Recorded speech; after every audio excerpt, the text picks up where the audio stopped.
तेरा हक बनता नहीं ला जाना। हाँ मेरा बेटा क्यों रो रहा है ਹਾਏ ਹਾਏ इधर आ मेरा बेटा ਇਹ ਭੁੱਖ ਵੀ ਕੈਸੀ ਚੀਜ਼ ਰੱਬਾ ਬੰਦੇ ਨੂੰ ਪੜਨੇ ਪਾ ਦਿੰਦੀ ਜੇ ਆ ਜਾਵੇ ਕਿਤੇ ਆਈ ਤੇ ਰਾਜੇ ਤੋਂ ਭੀਖ ਮੰਗਾ ਦਿੰਦੀ ਇਹ ਦੁਨੀਆ ਭੱਜੀ ਫਿਰਦੀ ਆ ਜ਼ਿੰਦਗੀ 'ਚ ਬੜੀਆਂ ਥੋੜਾਂ ਨੇ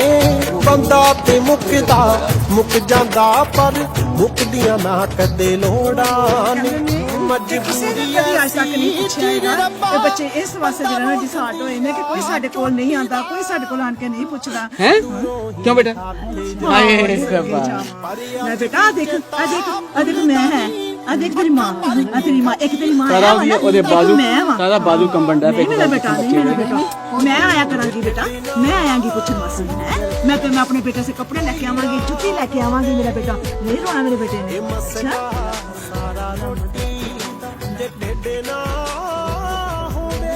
आजा पुत्र आजा मेरा बेटा किस कदर खौफ दे पहरे तारा जी ऐसे बच्चे ਨੂੰ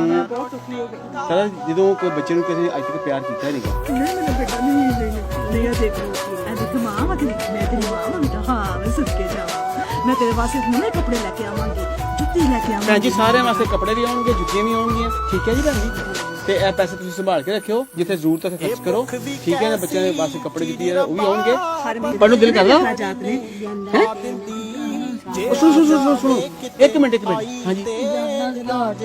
ਕੰਮ ਕਰਦਾ ਕਿਉਂ ਹਟ ਗਿਆ ਮੇਰੇ ਕੋਲ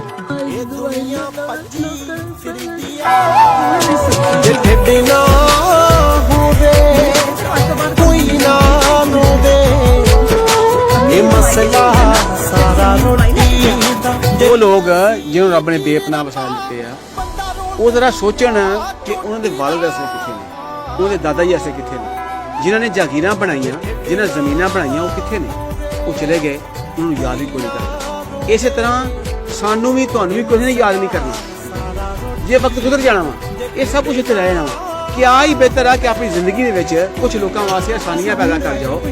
ਤਾਂ ਕਿ ਰੋਜ਼ੇ ਮਹਿਸ਼ਰ ਕਿਸੇ ਜ਼ਿੰਦਗੀ ਬਦਲੀ ਹੋਏਗੀ ਤੇ ਰੋਜ਼ੇ ਮਹਿਸ਼ਰ ਉਹਨਾਂ ਜ਼ਿੰਦਗੀ ਬਦਲਣ ਦੇ ਸਦਕੇ ਅੱਲਾਹ ਪਾਕ ਤੁਹਾਨੂੰ ਰੋਜ਼ੇ ਮਹਿਸ਼ਰ ਦੇ ਵਿੱਚ ਜੰਨਤ ਫਿਰਦੌਸ ਦੇਗਾ ਤੇ ਦੇਖੋ ਇਹਦੇ ਤੇ ਵੇਖੋ ਕਿ ਇਹ ਜਗ੍ਹਾ ਜਿਹੜੀ ਆ ਇਹ ਕਿਤਨੀ ਬੇਬਸੀ ਜ਼ਿੰਦਗੀ ਗੁਜ਼ਾਰਦੇ ਪਏ ਨੇ ਜ਼ਰਾ ਆਪਣੇ ਆਪ ਤੇ ਗੌਰ ਕਰੋ ਜ਼ਰਾ ਆਪਣੇ ਆਪ ਤੇ ਗੌਰ ਕਰੋ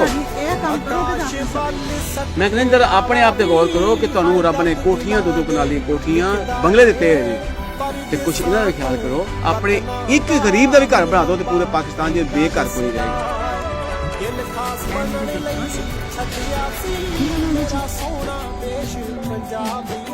और मैं